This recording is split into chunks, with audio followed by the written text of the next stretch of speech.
Hi, I am Sophia. Welcome to True Payback, where story hits different. Hit subscribe. Let's dive in. The call came on a Tuesday afternoon while I was reviewing quarterly reports in my downtown office. "Emily, we need to talk about your father's birthday," Mom said, her voice carrying that particular tone she used when delivering unwelcome news she'd already decided I had no say in. "The party's in 3 weeks, right?" I asked, minimizing the spreadsheet on my screen. "I was planning to. That's what we need to discuss." She paused. "Your sister Sarah's husband, Marcus, is hosting it at their new estate. He's invited some very important people from his venture capital firm. Partners, investors, you know. High-caliber individuals." I waited. With my family there was always more. "Your father and I think it would be best if you sat this one out." There was. "You're uninviting me from Dad's 60th birthday? Don't be dramatic. We just think given the guest list it might be more comfortable for everyone if." "If what, Mom?" She sighed. "Emily, you work in administration. These people are worth hundreds of millions. They'll be talking about deals, markets, private equity. You just feel out of place. We're trying to protect you from an awkward situation." I looked out my office window at the city skyline. 23 floors below, people rushed through their lives, unaware that mine was playing out exactly as it always had. "I see." Sarah agrees. "Marcus specifically mentioned that his colleagues are very particular about their social circles. This party could be important for his firm's reputation. And I'd damage that reputation." "You're twisting my words. We just think you'd be more comfortable." "I understand, Mom. Thank you for letting me know." I hung up before she could add anything else. Before she could explain again how my presence would embarrass them. Before she could remind me in that gentle, pitying voice that I simply didn't belong in their world. My phone buzzed 30 seconds later. That I considered not answering. But curiosity, or maybe some masochistic need to hear him say it too, made me pick up. "Your mother told me she talked to you," he said. No greeting. No preamble. She did. "I want you to understand this isn't personal, Emily. It's about the event. Sarah's husband is a venture capitalist. His colleagues are flying in from New York, San Francisco, even London. These are serious people. Important people. And I'd lower the caliber." "I didn't say that. You didn't have to." He exhaled, frustrated. "You're 32 years old, working an administrative job. These people close 9-figure deals before lunch. What would you even talk to them about? Filing systems? It would be uncomfortable for everyone, including you." I said nothing. "Sarah's worked hard to build this life," he continued. "Marcus's firm manages over $2 billion in assets. This party isn't just a birthday celebration. It's networking. It's business. Your presence would just complicate things. Because I'm an embarrassment." "Stop being so sensitive. We're being practical. You'd feel out of place, and honestly so would our guests. This is about maintaining a certain standard." There was the truth under all the careful language. I wasn't good enough. I'd never been good enough. And now, I wasn't even good enough to attend my own father's birthday party. "I understand, Dad. Enjoy your party." I hung up. For a long moment I sat in my leather chair looking at my office. The mahogany desk I'd imported from Italy. The original Rothko on the wall.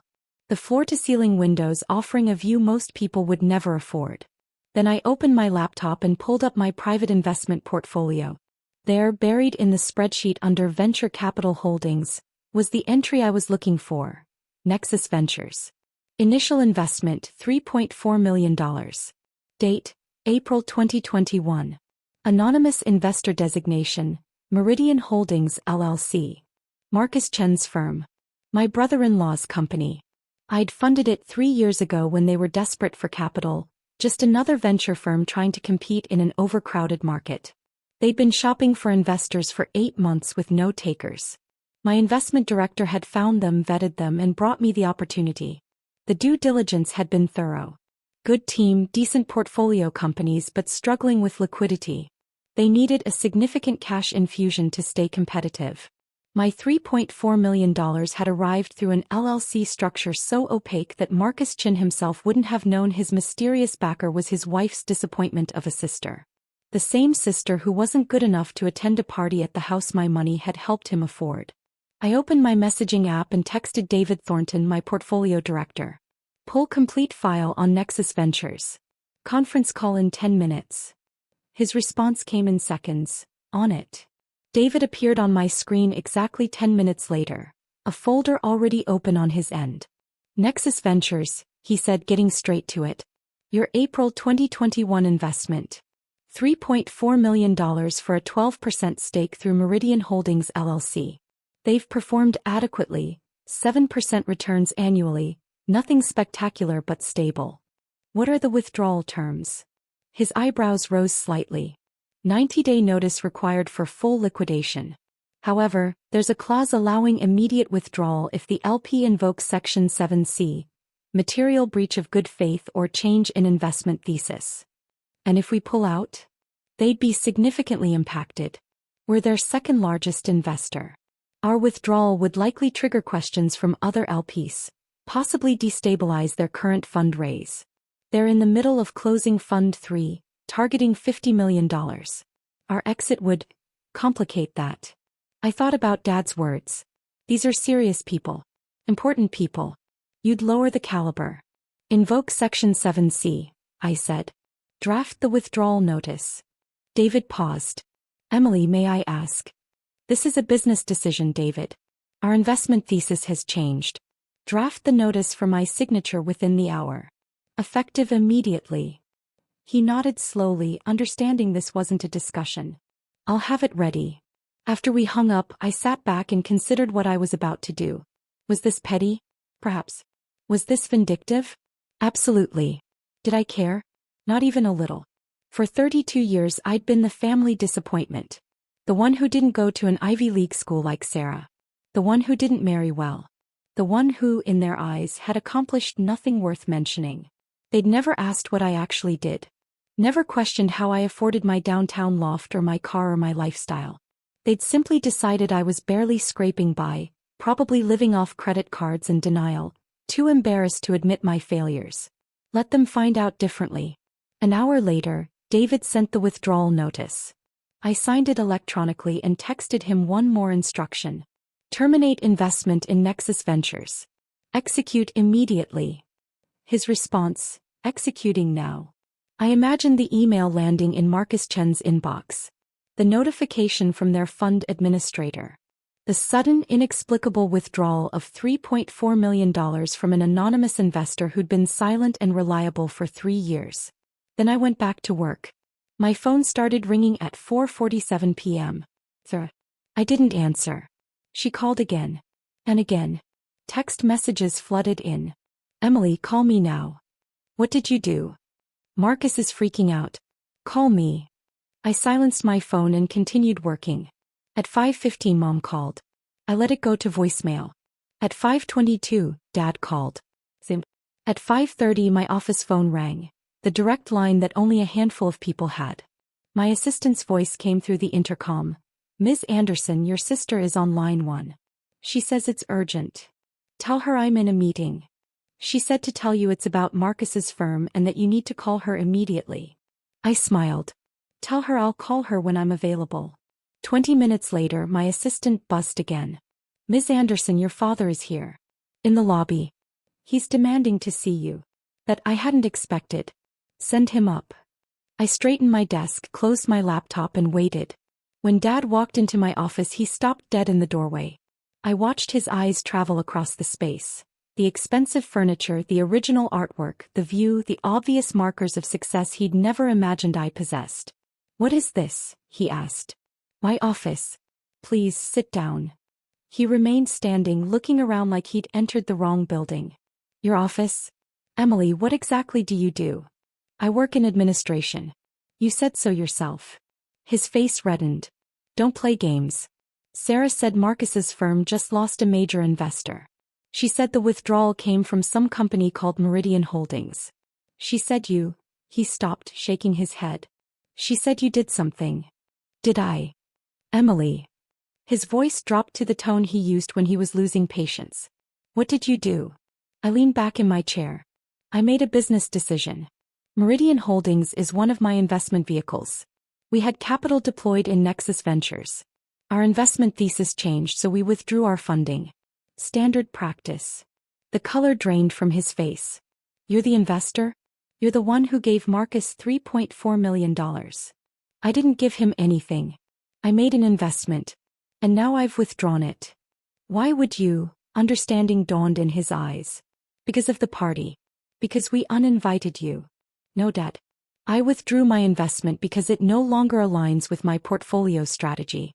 The party is irrelevant. That's bullshit and you know it. I stood, walking to the window. You told me I'd lower the caliber of your birthday celebration. You said I work an administrative job and couldn't possibly have anything to discuss with venture capitalists and investors. You were protecting your important guests from my embarrassing presence. Emily. So I simply agreed with your assessment. If I'm not good enough to attend a party, why would I want my money supporting the host's business? His mouth opened and closed. You've had this money all along? You've been wealthy this entire time and never said anything? You never asked. You assumed. You decided I was a failure because I didn't follow Sarah's path. Did you ever once ask about my life? My career? What I actually do? Silence. I run a private investment firm, Dad. I manage a portfolio worth $180 million. I have stakes in 17 companies, including 3 you've probably heard of. I own commercial real estate in 4 cities. I've been doing this for 8 years, since I was 24 years old. But you were so busy being disappointed in me, you never noticed. He sank into the chair across from my desk. Why didn't you tell us? Because I was testing you. All of you. I wanted to see if you'd value me for who I am, not what I'm worth. And you failed. Spectacularly. Sarah doesn't know either? No one in the family knows. You all decided I was barely getting by and I let you think it. It was educational. He looked around the office again, really seeing it this time. The degrees on the wall from Wharton Business School. The awards from industry organizations. The magazine cover in a frame. Forbes 30 under 30. Jesus Christ, he whispered. Marcus's firm will survive without my investment, I said, returning to my desk. They'll have to work harder, court new investors, maybe scale back their ambitions for Fund 3. But they'll be fine. Consider it a learning experience. Emily, you can't do this. Marcus's family. Is he? Because family uninvites each other from birthday parties? Family tells each other they're not good enough to be in the same room. We made a mistake. You made a choice. You chose to prioritize Marcus's colleagues over your own daughter. You chose to value perception over relationship. You chose to exclude me because you were ashamed of who you thought I was. He stood abruptly. I'm still your father. You can't just. I can actually. And I did. My money, my decision. We stared at each other across the desk. In his eyes, I saw the moment he realized he had no power here. No authority. In this space, in this life I'd built without them, he was just another person who'd underestimated me. I'm going to my birthday party, he said finally. With or without you. With or without your money. Of course you are. Enjoy it. I'm sure Marcus's colleagues will be fascinating company. He walked to the door, then paused. You've changed. No, Dad. I just stopped pretending to be the person you wanted me to be. The disappointment. The failure. The one who'd lower your caliber. He left without another word. The rest of the week was chaos I observed from a comfortable distance. Sarah called 16 times. I answered none of them. Mom left voicemails that started apologetic and ended angry. Marcus sent an email to Meridian Holdings, a formal, professional request to reconsider the withdrawal. David forwarded it to me with a question mark. I told him to respond with our standard investment thesis change template. Non-negotiable. The real entertainment came from Dad's birthday party itself. I heard about it from my assistant, whose cousin worked for the catering company Sarah had hired. Apparently, Marcus's colleagues from New York had arrived as planned. But news of the mysterious investor withdrawal had spread through venture capital circles. It always does. Meridian Holdings was a known entity in private equity, and our sudden exit from Nexus Ventures raised questions. According to the gossip chain, one of the New York partners had pulled Marcus aside during cocktail hour and asked directly about the funding instability.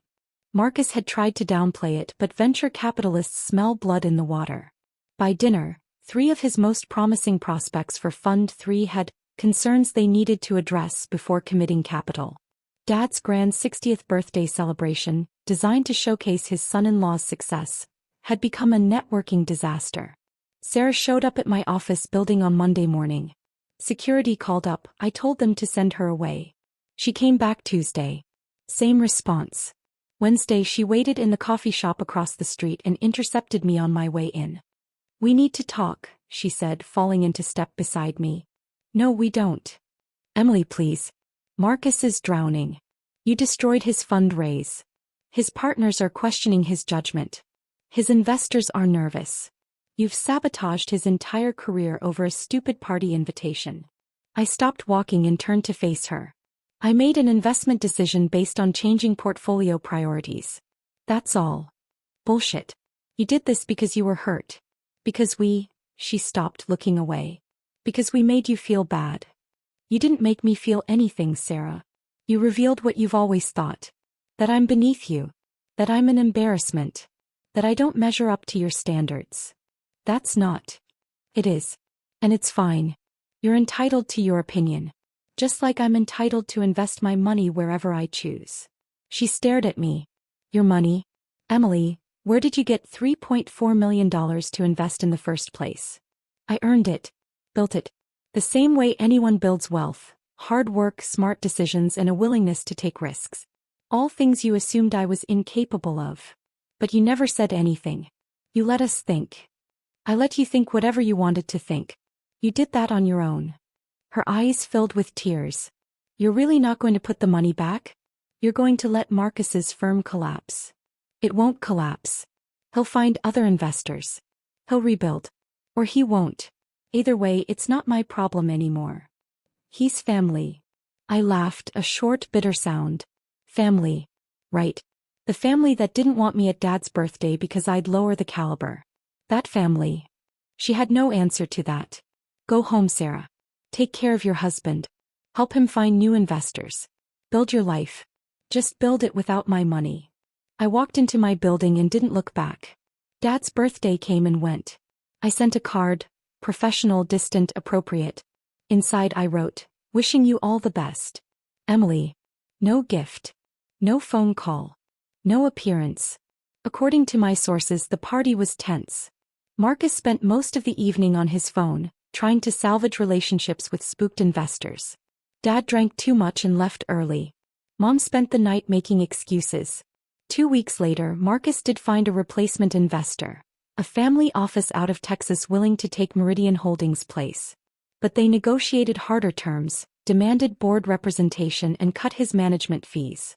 Nexus Ventures survived, but barely, and under much less favorable conditions. Fund 3 closed at $31 million instead of $50 million. A significant reduction in scope and ambition. Through it all, I said nothing. Did nothing. Just watched from a distance as the consequences of their choices rippled outward. Mom called one evening 3 weeks after the party. Your father wants to apologize, she said without preamble. Okay. He realizes he made a mistake. We all did. We should have. She paused, struggling with words that clearly didn't come easily. We should have treated you better. Respected you more. Asked about your life instead of assuming. Yes, you should have. So you'll accept his apology? Come to dinner? We can start over, move past this. I looked around my loft at the life I'd built in silence and secrecy, the success I'd earned while they dismissed me as a failure. No. Emily. Mom, you don't get to do this. You don't get to apologize only after you discovered I have money. You don't get to suddenly decide I'm worthy of respect because my portfolio is worth more than you imagined. That's not how this works. We made a mistake. You made a choice. You chose to value wealth and status over character and relationship. You chose to exclude your own daughter because you were ashamed of who you thought I was. And now that you know who I actually am, you want to undo it. But you can't. So what, you're just going to cut us out of your life forever? Over one party invitation. It was never about the party, Mom. It was about what the party represented. 32 years of being treated like I didn't measure up. Like I was less than. Like my worth was determined by how I compared to Sarah, not by who I actually am. She was quiet for a long moment. So there's nothing we can do? No way to fix this? Maybe someday. But not today. And not because you discovered I'm rich. If you want a relationship with me, it has to be because you value me as a person, not as a portfolio. That's not fair. We always valued you. Did you? Because the moment you had to choose between my feelings and Marcus's colleagues' comfort, you chose them. Without hesitation. Without even a conversation. You just decided I wasn't good enough and uninvited me from my own father's birthday. I could hear her crying softly on the other end. I need time, Mom. And you need to figure out who you want to be. The family that loves unconditionally, or the family that loves conditionally based on status and appearance. You can't be both. I hung up before she could respond. I'm in my office when David buzzes through. Emily, you have a visitor in the lobby. He doesn't have an appointment, but he says he's your father and he's willing to wait as long as necessary. I check the time. 3:47 p.m. Send him up. Dad looks older when he walks in. Tired. He's carrying a small gift bag that he sets on my desk. I know you said you needed time, he starts. It's been 6 months. I'm hoping that's enough. I gesture to the chair. He sits. I've been thinking a lot, he continues. About the things you said. About the choices we made. You were right. We did value the wrong things. We judged you by standards that had nothing to do with who you actually are. And I'm sorry. Not because you have money, though I'll admit that was a shock. I'm sorry because we failed you as parents. We made you feel like you had to hide your success from us. We made you feel like you weren't good enough. And that's unforgivable. I say nothing, waiting. He pushes the gift bag across the desk. I brought this. I want you to have it. Inside is a framed photo. It's from when I was 7 years old at my elementary school science fair. I'd built a working model of the solar system and I'm standing beside it, beaming with pride. Dad's in the photo too, his arm around my shoulders, looking down at me with unmistakable love and pride. I found this in the attic, he says. I'd forgotten about it. Forgotten what it felt like to just be proud of you for being you, not for checking boxes or meeting expectations. My throat tightens. I don't expect you to forgive me, he continues. And I don't expect our relationship to go back to how it was. But I'm asking for a chance to build something new. Something based on actually knowing who you are, not who I assumed you were. And the family? Sarah? Mom. They can speak for themselves. I'm here for me. To apologize. To try to do better. If you'll let me. I look at the photo. At the little girl who'd been so excited about planets and science. At the father who'd loved her before expectations got in the way. Oi, I say finally. We can try. But Dad, if this is only because you found out about the money. It's not. He meets my eyes. I'd be here even if you were actually working a regular admin job.